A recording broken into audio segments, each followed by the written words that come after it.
حضرت والا نے کچھ نسخے فرمائے تھے اس نے خاتمہ کے اور استقامت کے نسخے کیا ہیں. ایک تو یہ دعا سکھائی قرآن پاک کی کہ جو اس دعا کو پڑھے گا تو انشاءاللہ تعالی اللہ تعالیٰ کی رحمت سے خاتمہ اس کا ایمان پر ہوگا. دعا ربنا لا تزغ قلوبنا بعد اذ ہدیتنا وہب لنا من لدنک رحمہ انک انت الوہاب. صبح شام بھی اگر ایک دفعہ پڑھ لینا ہر نماز کے بعد تو بات ہی کیا ہے, تو انشاءاللہ تعالی اللہ تعالیٰ اپنی رحمت سے خاتمہ ایمان پر نصیب فرمائیں گے. ہر ایک چاہتا ہے کہ دعا کرے میرا خاتمہ ایمان پر ہو, دعا کرے میرا خاتمہ ایمان پر ہو. حضرت حکیم الامت حضرت تھانوی رحمۃ اللہ علیہ کے پاس ایک صاحب آئے بہت غمگین, کہ میرے والد صاحب کا اچانک انتقال ہو گیا, میرے والد صاحب کو جو ہے وہ کلمہ نصیب نہیں ہوا. تو حضرت تھانوی رحمۃ اللہ نے فرمایا کہ یہ نہیں ہے جس نے اپنی زندگی میں کبھی کلمے کے خلاف بات نہ کی ہو.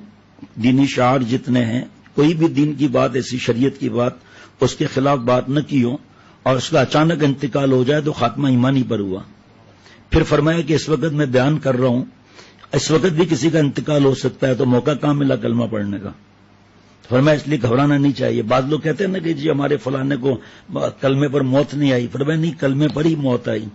ہماری حضرت والا رحمۃ اللہ علیہ نے شیخ العرب العجم عارف باللہ حضرت مولانا شاہ حکیم محمد اختر صاحب رحمۃ اللہ علیہ جب ہمیں یہ سنا رہے تھے تو فرمایا کہ ابھی اللہ تعالیٰ نے ایک بات دل میں ڈالی ہے. ایک سے پوچھا آپ کی شادی کو کتنے برس ہوئے ہیں, کہا حضرت 30 برس ہوئے ہیں یا 40 برس ہوئے ہیں, یاد نہیں. یا 50 بھی گن لو اپنی طرف سے, کیا فرق پڑتا ہے. تو فرمایا کہ آپ کیا روز اپنے نکاح کی تجدید کراتے ہیں, کہا حضرت نہیں. فرمایا کہ نکاح کے ٹوٹنے کی بات تو آپ نے کوئی نہیں کی, تو تجدید کی ضرورت بھی نہیں نکاح کی, آپ کا نکاح ہے.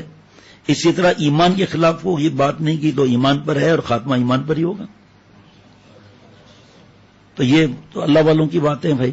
تو فرمایا ایک دعا یہ سکھائی, دوسری حدیث پاک کی دعا سکھائی, جو یہ دعا حدیث پاک کی پڑھ لے گا یا حیو یا قیوم برحمتک استغیث, یہ دعا جو پڑھ لے گا خاتمہ ایمان پر ہوگا اس کا.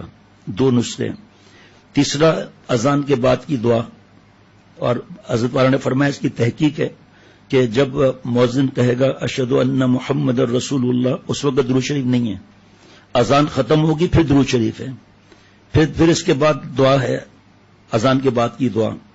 فرمایا اس کا خاتمہ ایمان پر ہوگا جو یہ دعا کی پابندی کرے. اللہ معاف فرمائے, ہم لوگ باتیں کرتے رہتے ہیں, ہنسی مزاح کرتے رہتے ہیں.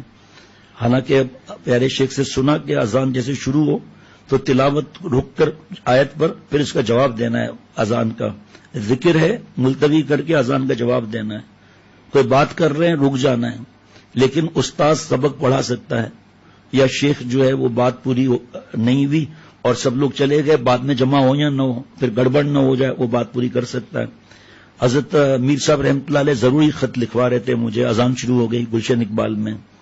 تو حضرت نے فرمایا اب یہ تو موقع ہی نہیں ملے گا, نماز کے فوراً بعد خط دینا ہے ورنہ بہت بڑے نقصان کا خطرہ ہے.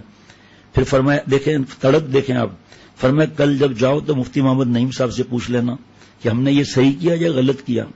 تو مفتی نعیم صاحب سے میں نے عرض کیا, اس وقت گلشن اقبال میں ہوتے تھے یا پھر نہیں یا پھر حضرت والا, ہاں یہیں پر تھے حضرت مفتی نعیم صاحب. تو فرمایا نہیں یہ بھی اسی میں آتا ہے دین کے کام میں. تو یہ اذان ایک خاتون تھی, کسی اللہ والے نے خواب میں دیکھا کہ وہ جنت میں ٹہل رہی ہے, پڑوس کی خاتون. وہ صبح گئے وہاں جا کر پوچھا تو انہوں نے کہا ہماری بہن کا تو کوئی ایسا عمل ہے میں یاد نہیں ہے. تو کہا والدہ سے پوچھ کر آ جائے. والدہ سے پوچھ کر آئے. کہ والدہ نے کہا کہ بس ایک عام مسلمان کی زندگی تھی, لیکن جیسے ہی اذان ہوتی تھی سب کو چپ کرا دیتی تھی, سر پر دوپٹہ رکھ لیتی تھی اور اذان کا جواب دیتی تھی. مجھے تو ایک بات یہی سمجھ میں آتی ہے, دیکھیں بات کرنا بار بار ہے, یہاں بیٹھے ہیں اذان شروع ہو گئی, بھائی اذان کا جواب دو. گھر میں فجر میں گھر میں موجود ہیں, مغرب کی نماز شروع ہو گئی, اذان شروع ہو گئی, وہاں بھی اذان کا جواب دیتے ہیں. سفر میں اس کی فکر ہونی چاہیے, خاتمہ ایمان پر ہوگا. دیکھیں پیارے شیخ فرماتے تھے دیکھتے جاؤ خرچہ کہاں ہے یہاں,